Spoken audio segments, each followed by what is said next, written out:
Hello, my name is Mark Borthwick. I'm a storyteller working with the Hounslow Digital Storytelling Festival. I'm doing a performance and they've asked me to put together a little video with my top storytelling tip.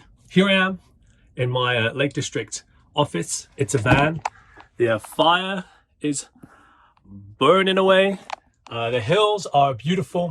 It's also raining and the wind is howling around us. So if you can hear any strange noises, it's the weather, and that's a consequence of working outside, which I love to do. I'm here to give you my top storytelling tip, and it is this rubric that you might see on screen right now, which is all about how to structure a story. Many stories have the same structure, maybe you know.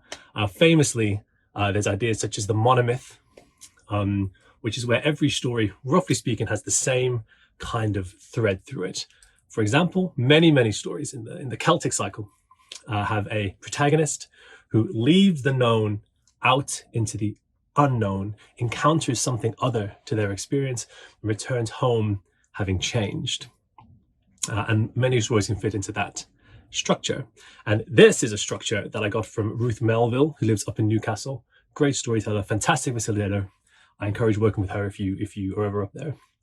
And I find it very useful for working with newcomers and children. And I'll show you why. So this format fits every story. Once upon a time, every day, until one day. Because of this, until finally, and ever since then. And it's very easy to fit any narrative into those 6 bullet points. For example, if you pick a classic Disney film, Cinderella. Once upon a time, there lived a woman called Cinderella who lived with her evil stepsisters. Every day they made her clean when she went off partying, until one day her fairy godmother appeared and gave her a beautiful dress and glass slippers to go partying in. Because of this, she met the prince and left her glass slipper behind. Finally, the prince tried every woman in the kingdom to see the slipper fit, and eventually realized that it fit only Cinderella. Ever since then, they live together, deeply in love, in the palace. Or if you pick a more modern story, once upon a time, there lived a billionaire called Tony Stark. Every day he made weapons and sold them, until one day he was captured by the 10 Rings and had to build a suit of armor to escape. Because of this, Tony Stark developed more suits of armor, and so did his company, until finally he realized he had to throw the evil ironmonger out of his company, who was threatening to use these suits of armor for evil. He defeated him in combat. Ever since then, Tony Stark is a superhero called Iron Man and fights for peace and justice and makes weapons no more. What's really good about this format is it's great for writing stories, especially for people who aren't used to writing stories.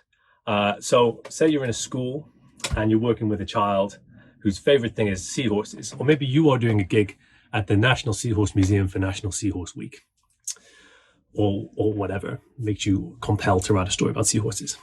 Once upon a time, there was a seahorse. Every day, he would swim around and sniff the corals. And this is good because, you know, once you've got the seahorse, you can say, well, what do seahorses do every day? Well, every day they swim around and swim corals. Until one day, what might happen to you out at sea that would be a very big day? A great big wave came and washed that seahorse far away from the coral reef. Because of this, the seahorse was lost for a very long time and wandered the ocean floor, until finally he sniffed that old smell of coral, and that smell guided him back home to the reef. Ever since then, the seahorse had a greater confidence, is no longer afraid of waves, and trusts his nose. And that is a 60-second story about anything you want, using this beautiful little format. So I will give this PDF to Hounslow to distribute to you, and please use it in good health with my blessing. Great to meet you.